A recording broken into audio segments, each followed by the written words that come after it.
I just realized that's the first prop I ever made for an alternate county right there. I'm still really mad. We had one person who joined the forums long enough to see that he could get swag, went to pick up a mask and never came back again. So there's still a mask that's missing somewhere because somebody just basically stole it. Yeah, by swag, I mean, these were like original pieces of Oh, art. yeah. Like, we weren't like, we don't even have good pictures of them because like the whole point was to make them and send them out to people. And yeah, there's one missing, so travel. Somebody find him. He has a clue. No, I think we're all waiting. Yeah, I know. I don't want to go happy hour. Let me get another tissue. Okay. Yeah. Well, wait, I want to bring up one thing that we haven't talked about really. It is Dave's sense of humor, because he had this incredible sense of humor. We would have, during an active game, we would have at least weekly and sometimes bi-weekly IRC chats just to bring us up to speed on what was going on, what needed to be done, and so on. And usually at the end of the chat, he would say, okay, anything else? And one of us would be a smart ass and say, where do babies come from? And he would always come back with some sort of glib answer like, well, I get mine in plastic sacks, but I don't know where other people get theirs. Or babies come from love and partnership, or sometimes too much Jack Daniels. Things like that. And I mean, I've got pages and pages of Dave humor, and most of it is too racy for me to talk about here. But and then when he found out that his wife was pregnant with their first child, he would talk about reciting cryptograms and codes to the baby while in the womb and things like that. So yeah, he had an awesome sense of humor, and it was so funny. Just our chats would crack me up every week. It was something I really looked forward to.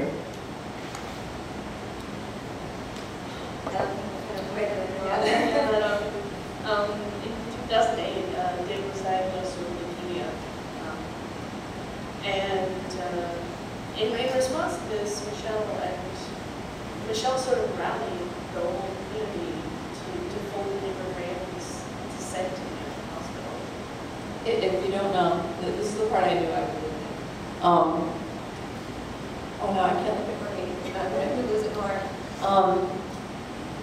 There's a tradition that if you fold 1,000 paper origami cranes for someone to get one wish. And you know, you had chasing the wish and catching the wish. And so I thought, we should do this. We'll call it holding the wish. But I'm like, oh, I don't know, is that lame? Like, we're making a game, you know, out of him being ill. I didn't know if I should do it. And I was like really torn. I think I told maybe Dee about it and some other people, but I was like, oh, I don't know. And then I took my dog for a walk, and I was thinking about it. And I got to this pond that I always walk my dog around, and there's this tree that's always there. But what wasn't always there were all of these huge birds sitting in this tree. Like, I live in Midwestern Indiana. We don't have like eagles or anything. I mean, we have robins and occasionally, if you're lucky, a hawk. But the tree was filled with all these giant birds. I think they were turkey vultures or something. But I was looking at it, and it kind of like moved, and I'm like, what's with that tree? And then all of a sudden, all these birds fly away, and I was like, oh, holding the wish, cranes and birds. And, okay, I'm gonna do it. It's like my sign. So we, a bunch of us rallied the community together, made a website, and started folding cranes. And I was really worried that no one was going to do it. We were going to each be folding, 1 million of them each. Michelle, I came up to the deadline. I had a wedding to go to, and I took like my pile of paper with me. Yeah, and I mean, they were shipped to me, and I was going to ship them all to him. And we got them from all over the world. People wrote messages to him inside, and then folded the cranes. And we got them from Germany. I mean, except for Antarctica, every continent, everywhere. And people, some folded just one, it was a simple with notebook paper, and some, used fancy paper, drew on them, and some just said things like good luck, and some people, you could tell, I didn't open them and read, but, wrote like a little novel inside. We put words on those. Yeah. And so I strung them all together, because that's what you're supposed to do, you're supposed to hang them in your house, and this huge box filled with cranes, and I wish I would have thought to bring the picture. 1,000 cranes made of paper don't sound like a lot, but it was massive. And I mailed it to him, and it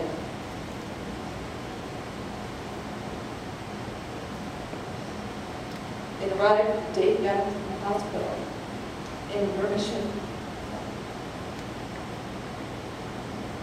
Well, he got out from the hospital, and soon after was in remission. We thought we did it. Yeah.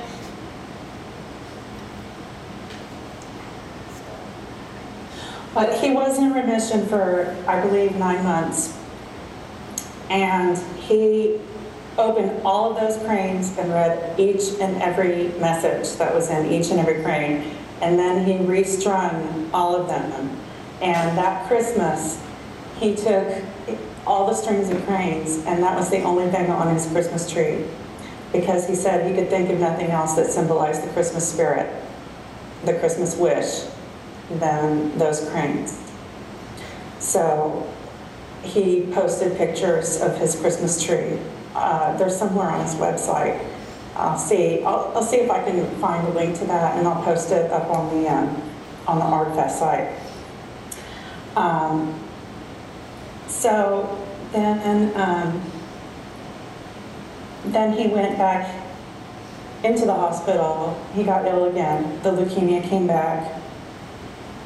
He had another round of chemo, which knocked it back for a little while. And then as he got the news that he had 4 perfect 10 bone marrow donors, they were going to do a bone marrow donation for him. He needed to do yet another round of chemotherapy, which he did not get through. So on April of 2009, we lost him. And there were outpourings of sympathy, messages of how much Dave had influenced people from all over the world on the Unfiction thread, and all over blog posts everywhere. There was a message from Post Larval on the Unfiction thread saying that he was printing out all the pages of the Dave thread. He was going to fold them up into cranes and set them to sea on the Pacific, which I thought was an amazing thing to do. And then on the 1-year anniversary of Dave's death, the exact 1-year anniversary of Dave's death, my daughter came home from school and placed into my hand a bright pink origami crane. And I was completely speechless for at least a minute, and finally I said, "Baby, where did you get this?" And she said, "I folded it at school, Mommy, and I wanted to bring it home to you." And Jan Libby said, "It sounded like something Dave would write." And I said, "Who's to say he didn't?" It's funny that you say that, and I don't know if we've ever talked about this or not, but soon after he died, I took my dog for a walk like I did when I decided that folding the wish was a good idea. And I swear, and I took a picture because I thought no one would believe me. It was wet and rainy, and there on the grass on my way to the lake was a paper crane on the grass. And,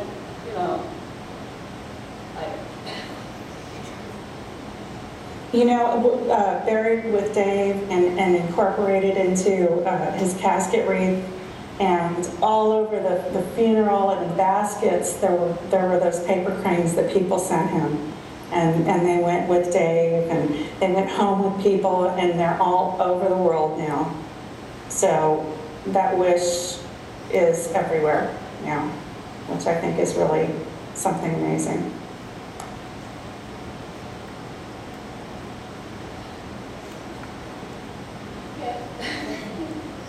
when he was in remission, he was a keynote speaker at ARGFest-O-Con.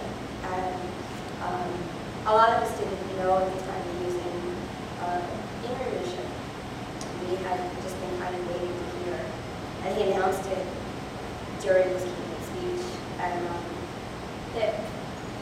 the whole time, everybody in the room was basically crying. There was no dry eye in the house during his entire keynote speech, where most of it had very little to do with ARGs and a lot more to do with us, like the community. But the funny thing is that his keynote made everybody cry, but when everybody stood up and gave him a standing ovation at the end, that made him cry. Did he say that was the first standing ovation you ever received? It was something. He said it just made him speechless, and he couldn't talk for a good while afterwards. Maybe it was the first time he was speechless. That was the first something. Yeah.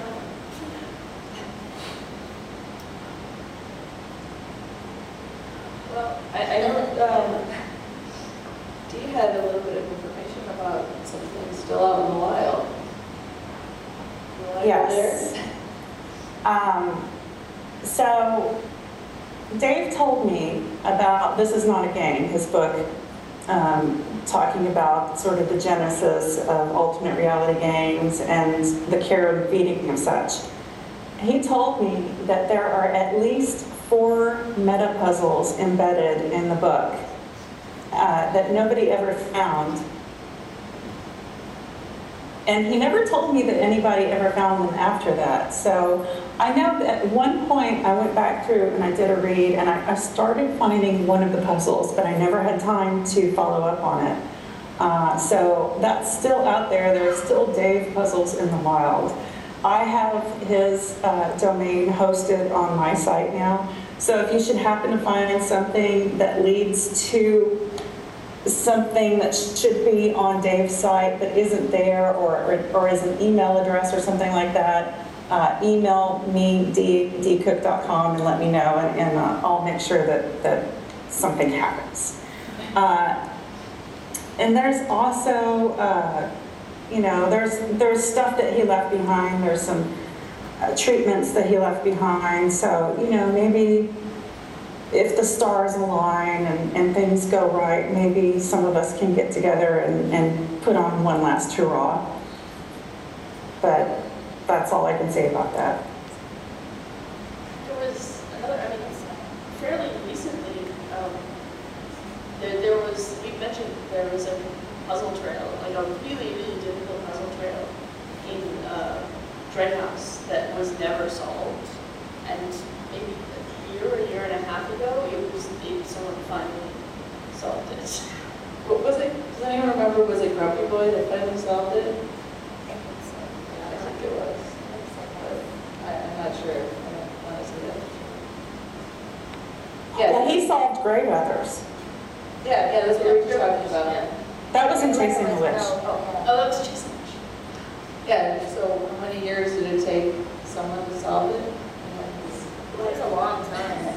6? Something like that? It was like a party when we finally solved it. Well, and Dave was still around to see that happen, so he was relieved. And I think that he might have sent Grumpy Boy a little something in appreciation, but I'm not sure what.